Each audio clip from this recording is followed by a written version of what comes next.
Hi guys, AdderSnake here. How's it all going? Yes, and hello, and welcome to another Subject Sunday. Just a quick thing about the video that you're watching in the background. This is a knifing owning gameplay, which will do relatively well. I mean, I die a lot anyway, but yeah, something hopefully a little bit more entertaining. Actually, not using weapons for the first time. But yeah, you probably clicked on this video to realise about the subject I want to talk about this week is 5 years time.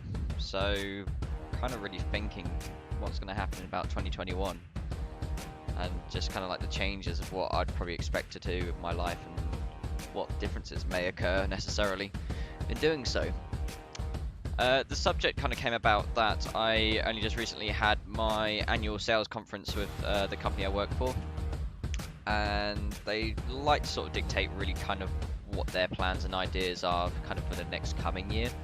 But this time they actually spoke about what they want to do in 5 years time, or where we need to try and be in 5 years time.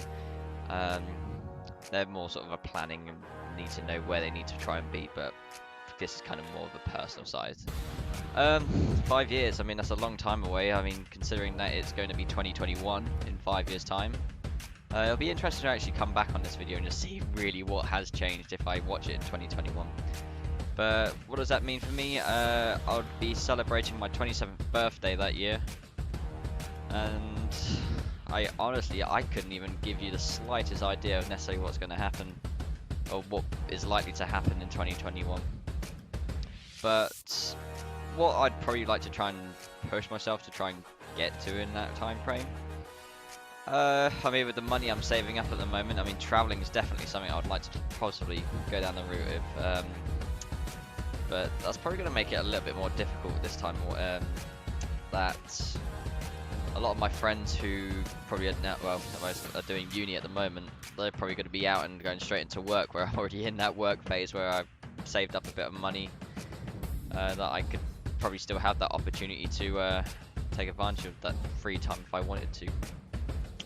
But yeah, I mean, traveling, I mean, I've quite under-traveled as a person, to be perfectly honest. I always tell the story to friends that I've never been further north than Skegness, which is not very far north as well.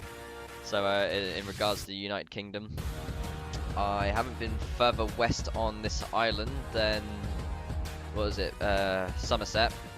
But I've never visited Wales. I've never been further north than Skegness. So I've never visited Scotland. The only other European country that I have visited, and I've only visited for a day, was France, and I was pretty much sitting in the coach all day going around seeing the Somme. So, but apart from that, the only other places that I have visited, which I feel really fortunate to do so, is the United States, which I've done 4 times now. The very first time I was relatively young. I probably want to say that was about 5, 6 years old, possibly. Second time and third time, the first time I went to California City and also visiting things like Las Vegas, but can't really do much when you're about 6 in Las Vegas, unfortunately. But I mean, that was pretty cool out there for 2 weeks. Then the next 2 times, which is 2007 and 2010, is where we went to Disney World.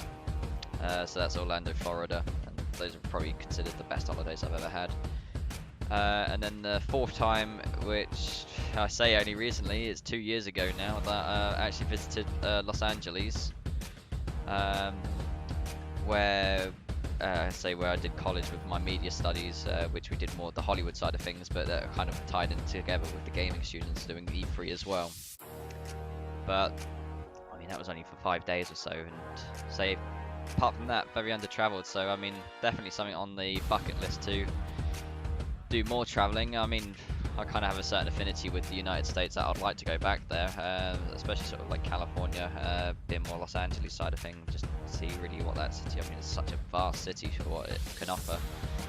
But some of the nice places, I'd like to see what San Francisco probably has to offer, San Diego, I mean, heck, I mean, New York, just to see sort of like the real true urban lifestyle that city provides. And just New York City, it's like, you just have that certain affinity with it that you just think it's like all glamorous and everything for all the shopping and whatever. But I mean, other places, say within the EU, that'd be quite nice to travel to. I mean, I always say that as a fan of Formula One, I would like to probably go see some of the races, and probably the most glamorous one would probably be seeing the Abu Dhabi Grand Prix, as that sort of goes into twilight at night, which is pretty cool. But it's just making that push to do it, really. But I mean, it's not necessarily sort of that the leisure side of things that you have to consider, but possibly work. Say for what I'm experiencing with work at the moment, I don't necessarily see myself not doing this job in 5 years' time. But it's not necessarily the job I want to continue doing. I mean, as far as creative is concerned, I mean, as far as what I've learned through my job, I think it's something that's given me a lot of life skills out of it. Definitely knowing how to treat people and how to say just dealing with people in a general sense as well. Like you don't normally learn people skills and life skills quite as easy as that. But the creative aspect, where I do like doing my video making, although granted playing Call of Duty and talking over it isn't as labour intensive as some video making, but for what I have done in college, that is definitely an interest that wanted to make me pursue, and say the kind of opportunities that you do get with content creating or filmmaking. I mean, there's quite a few. I mean, to get your foot in the door side of things, you do have to sort of just go there and kind of do a few jobs for nothing really, and just really kind of it's not to take advantage of you, but you just say you need to make yourself known and just kind of just make that effort just to go out there and just prove yourself. But I mean, when you do have that foot in the door, when you do prove yourself and create those contacts, I mean, as far as the UK is concerned, you've got so many different film studios around the London area that are actually doing such high-end productions. So, I mean, the main things being Star Wars, can't remember if Leaving Studios, I believe it is.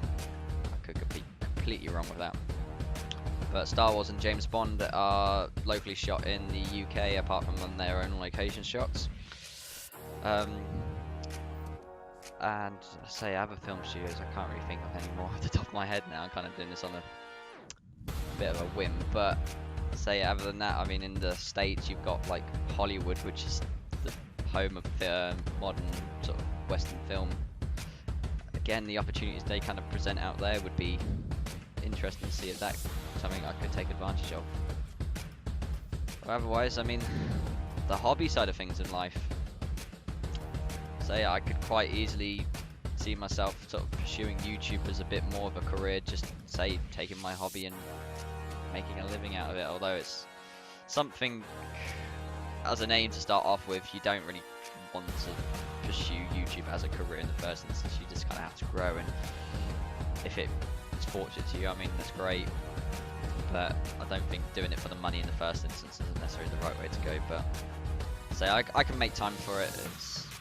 But say 5 years time as a hobby, I can still see myself doing this. Probably, I don't know in what kind of sense, but say the future's hard to predict in that regard. But yeah, it's quite bleak. I mean, so some things in the news recently I heard that supposedly that the government wants to try and push people at the age of 14 to know what they necessarily want to do. I mean, heck, not necessarily 5 years in advance, but I mean, for the whole life plan, they kind of want you to be prepared in all regards.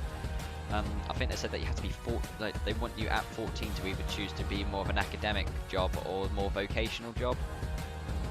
So, and sort of going back a few years ago now, but Russell Howard's Good News, there was something that came up about the 5-year-olds that they were sort of questioning, and about what they were to do, and one little lad actually legitimately said that when he grows up he wants to be a dragon.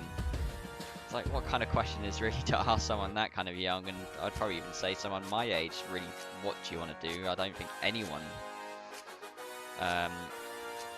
truly loves what they do, unless, I mean, say it's always a job until it's something that you truly love, and it's no longer really a taxing job. It is just something that you do and fortunate enough to make money from it. But just the kind of opportunities to take advantage of, I mean, something could just knock at my door or change my life in a flash. But again, 5 years, that's very hard to predict. And let alone knowing what to do next year or the year after. really don't have a blooming clue. I was about to swear. I thought I didn't. So, I mean, it's a bit of a washy subject, but I mean, the main thing is kind of I want to tick the boxes. I mean, keeping it realistic, I suppose. But I mean, doing a little bit more traveling, probably doing a bit more independent stuff like that. Just getting more independent. Just saying, no, fuck it, do it whatever I want, go wherever I want, just spend that time doing anything. I mean, career, I mean, I don't necessarily think that my career choice is going to change through what I'm doing at the moment. I mean, unless there's an opportunity possibly for like management training and things like that to develop further. But so I'm happy where I am. But beyond that, the hobby, I don't think I can ever stop playing my games, to be honest. I'd say I have done since, goodness, what age would I have been in? Year 8. I think that's like year 13, say. Consistently done it, I've made time for it. It hasn't necessarily affected me otherwise, but so I'm quite happy to make the time, and I find that it's worthwhile of what I'm doing. So yeah, rambling on a little bit. So guys, if you like the commentary, make sure that you hit the thumbs up button. It just makes me know that you are enjoying what I'm doing. Hopefully a slightly different video for next week, as opposed to talking it over something. More showing you something, hopefully. But that's the secret for next week. So, thanks for watching, everybody. Don't forget to subscribe as well. And I shall see you all later. Take care.